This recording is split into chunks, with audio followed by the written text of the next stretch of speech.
नमस्कार दोस्तों, डब्ल्यू के कौन है धमाकेदार एपिसोड में आप सबको स्वागत करता हूँ। लेके आ चुका हूँ आप लोगों के लिए बहुत ही कमाल के ऑटो न्यूज़। तो शुरू करते हैं। सबसे पहले यहाँ पर न्यूज़ निकल के आ रही है BMW की M2 हम लोगों को इंडिया के अंदर देखने को मिलने वाली है और ये ऑल व्हील ड्राइव ऑप्शन के साथ हम लोगों को देखने को मिलने वाली है। बताया जा रहा है कि ये आ रही है, कब आएगी, कैसे आएगी, इसके बारे में अभी तक कुछ भी पता नहीं है। बट BMW के M2 हम लोगों को इंडिया के अंदर बहुत ही जल्दी ऑल व्हील ड्राइव ऑप्शन के साथ देखने को मिलने वाली है। अगली न्यूज़ यहाँ पर निकल के आती है टाटा की कर्व की तरफ से। टाटा की कर्व का अब CNG वाला वेरिएंट मार्केट में घूम रहा है। अब इसकी टेस्टिंग वगैरह हो रही है और बताया जा रहा है कि ये हम लोगों को इंडिया के अंदर बहुत ही जल्दी देखने को मिल सकती है। CNG वेरिएंट अभी तक नहीं आया था, बाकी EV वगैरह तो हम लोगों ने देख ही ली थी। और यहाँ पर ड्यूल सिलेंडर वही वाली टाटा की जो ICNG टेक्नोलॉजी है वही हम लोगों को देखने को मिलेगी। तो हाँ, टाटा बहुत सारे ऑप्शंस यहाँ पर देता है, मल्टीपल फ्यूल ऑप्शंस। तो ये काफ़ी ज़्यादा अच्छी बात है कि लोगों को जैसी कार खरीदनी है वैसी कार खरीद सकता है। अगली न्यूज़ निकल के आ रही है दिल्ली से। दिल्ली के ट्रांसपोर्ट जो यूनियन है बेसिकली उन लोगों ने थोड़ी से यहाँ पर अपना आवाज़ उठाया है कि जो हम लोगों को 2027 के अंदर जो रिक्शा वगैरह ही आप लोग खरीद पाओगे दिल्ली के अंदर, तो उसके रिलेटिव यहाँ पर बताया जा रहा है कि इन लोगों ने कुछ आवाज़ उठाई है और पत्र वत्र लिखा है। पता नहीं क्या होगा। देखिए, एक चीज़ मैं यहाँ पर पॉइंट आउट करना चाहता हूँ, मेरा थोड़ा सा POV ऐड करना चाहता हूँ। अगर दिल्ली के अंदर आप लोग भी रहते हैं तो आप लोगों को पता है कि अगर ये इलेक्ट्रिक व्हीकल को पुश कर रहे हो ये अच्छी बात है, कोई कोई बुरी बात नहीं है इसके अंदर। बट एक चीज़ मैं पॉइंट करना चाहता हूँ कि आप लोगों ने इंफ्रास्ट्रक्चर बिल्ड ही नहीं किया है, EV का कोई चार्जिंग नेटवर्क ही नहीं है आपके पास, और आप EV को पुश कर रहे हो। तो ये थोड़ा सा यहाँ पर बात तो बनती है। एक रिक्शा चालक घर से तो चार्ज करके निकल जाएगा, बट वापस उसे अगर रास्ते पे चार्ज करनी पड़े तो कहाँ पर जाएगा वो बंदा। तो ये मेन पॉइंट है। अगली न्यूज़ निकल के आती है इलेक्ट्रिक कार्स और SUVs की सेल से रिलेटिव। यहाँ पर हम लोगों को 79% का जंप देखने को मिला है। यहाँ पर 6 मंथ के अंदर, इसी मंथ के मतलब कि इसी साल के 6 मंथ के अंदर यहाँ पर ऑलमोस्ट 1,48,000 से भी ज़्यादा यूनिट्स यहाँ पर सोल्ड आउट हो चुके हैं। जितने भी टाटा महिंद्रा या फिर जो भी MG वगैरह जो भी है यहाँ पर GSW वगैरह, उन सभी की इलेक्ट्रिक व्हीकल्स की इतनी ज़्यादा बिक्री हो रही है और काफ़ी ज़्यादा जंप हम लोगों को मार्केट के अंदर देखने को मिला है। और बताया जा रहा है कि 2027 के एंड तक यहाँ पर 3 लाख से भी ज़्यादा यूनिट्स यहाँ पर सोल्ड आउट हो जाएंगे, इलेक्ट्रिक व्हीकल सोल्ड हो जाएंगी। ये हम लोगों को रिपोर्ट एक पूरी आई है। आप लोग इंडिविजुअल भी देख सकते हो। मैं यहाँ पर जो ऑटो कार जो प्रोफेशनल है उसका यहाँ पर आप लोग देख सकते हो। उन लोगों ने रिपोर्ट यहाँ पर बाहर निकाली है, आप लोग जाकर इसे पढ़ सकते हो। पूरी डिटेल में हम लोगों को देखने को मिलती है। तो अगली न्यूज़ निकल के आती है यहाँ पर E20 से रिलेटेड। यहाँ पर सरकार ने खुद यहाँ पर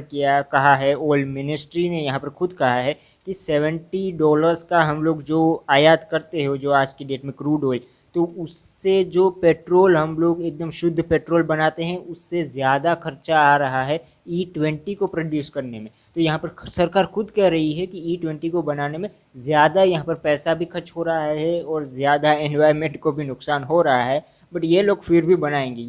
ये लोग खुद सच बोल रहे हैं कि हाँ भाई नुकसान भी हो रहा है और फिर भी वो नुकसान करना चाहते हैं। आई डोंट नो आप लोगों का क्या ओपिनियन है इसके बारे में। और इससे अगली न्यूज़ भी इसी से रिलेटिव है। बेसिकली यहाँ पर जो बवाल क्रिएट हुआ था मार्केट के अंदर और सब लोगों ने यहाँ पर आवाज़ उठाई थी कि यहाँ पर हम लोगों को ऑप्शन देखने को मिलना चाहिए। E10 आप लोग एक ऑप्शन दे दीजिए कि जितने भी कार्स कंप्लाइन है तो वो E10 डलवा लेंगे। E20 जो डलवाना चाहते हैं वो E20 डलवाएगा। पर सरकार ने यहाँ पर मना कर दिया कि हम लोग E20 ही रखने वाले हैं, E10 वगैरह कोई ऑप्शन वगैरह देना नहीं चाहते हैं, क्योंकि ये इम्पॉसिबल है। मतलब कि यहाँ पर ये इन लोगों ने बता दिया कि इम्पॉसिबल है। बेसिकली इन लोगों का कोई इंफ्रास्ट्रक्चर मार्केट के अंदर बिल्ड ही इन लोगों ने नहीं किया है और ना ही इन लोगों ने मार्केट को रिसर्च किया है। मैं अपना POV यहाँ पर ऐड करूँ तो यहाँ पर इन लोगों ने मार्केट को रिसर्च ही नहीं किया है कि किस तरीके से परफॉर्मेंस हम लोग, किस तरीके से मार्केट का रिएक्शन देखने को मिलेगा। बेसिकली मान लीजिए कि आप एक कार कंपनी एक कार को मार्केट में लॉन्च कर देती है, वो बिना टेस्टिंग की हुई, फिर जो बवाल क्रिएट होता है वही यहाँ पर हम लोगों को देखने को मिल रहा है। बेसिकली कार कोई भी हो उसे टेस्ट किए बिना उसे मार्केट के अंदर उतारना ऑलमोस्ट तो इम्पॉसिबल है। उसे उतारोगे तो वो फ्लॉप ही होगी। तो उसी तरीके से ये E20 हम लोगों को देखने को मिलता है मार्केट के अंदर।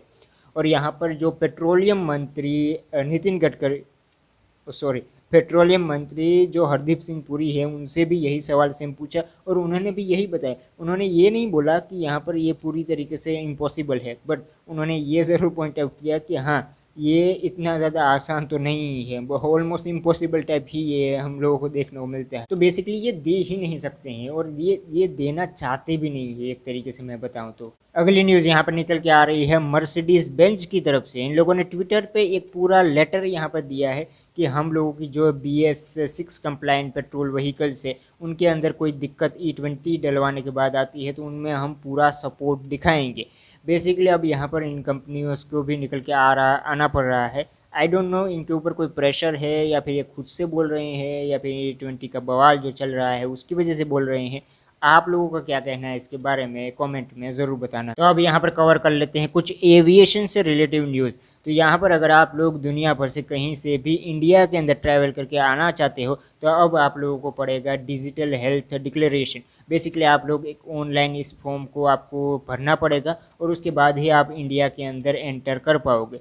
चाहे आप इंडियन सिटीज़न हो फिर भी आप लोगों को इस फॉर्म को फिलअप करना पड़ेगा, वरना आप लोगों को काफ़ी सारी प्रॉब्लम्स हो सकती है एयरपोर्ट पे। तो यहाँ पर अगर आप लोग इंडिया के बाहर रहते हो या फिर इंडिया के बाहर ट्रैवल कर रहे हो और इंडिया में आना चाहते हो या फिर इंडिया से कोई भी बंदा इंडिया के अंदर आना चाहता है या फिर कोई भी बंदा बाहर से इंडिया के अंदर आना चाहता है तो उसको बेसिकली ये हेल्थ डिक्लेरेशन यहाँ पर इस फॉर्म को फिलअप करना पड़ेगा। बेसिकली ये फॉर्म आप लोगों को एयर सुविधा पोर्टल यहाँ पर देखने को मिल जाएगा और आपको 36 आवर पहले बिफोर आप लोगों को इस फॉर्म को फिलअप करना पड़ेगा। उसके बाद आप लोगों को प्रोसेसिंग आगे होगी।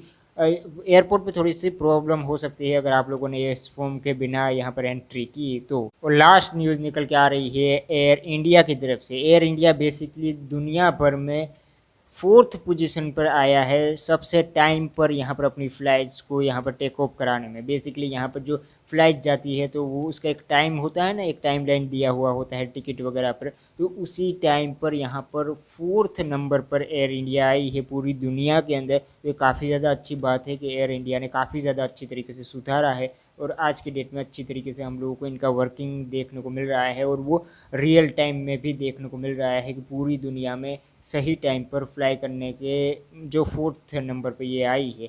I think is great. और ऐसे ही बस काम करते रहो अच्छे अच्छे। और बस फिलहाल वीडियो में इतना ही। आई होप कि आपको वीडियो पसंद आया हो। अगर पसंद आया हो तो इस वीडियो को एक लाइक कर देना, अपने दोस्तों के साथ फैमिली मेम्बर्स के साथ इस वीडियो को शेयर कर देना। और अगर आप इस चैनल पर नए हो तो चैनल को सब्सक्राइब करके बेल आइकन पर ऑल पर क्लिक कर देना ताकि हम लोगों के सब्सक्राइबर बढ़े।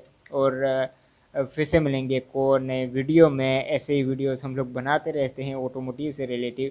फिर से मिलेंगे एक और नए वीडियो में, तब तक के लिए सेफली चलिए। Good bye.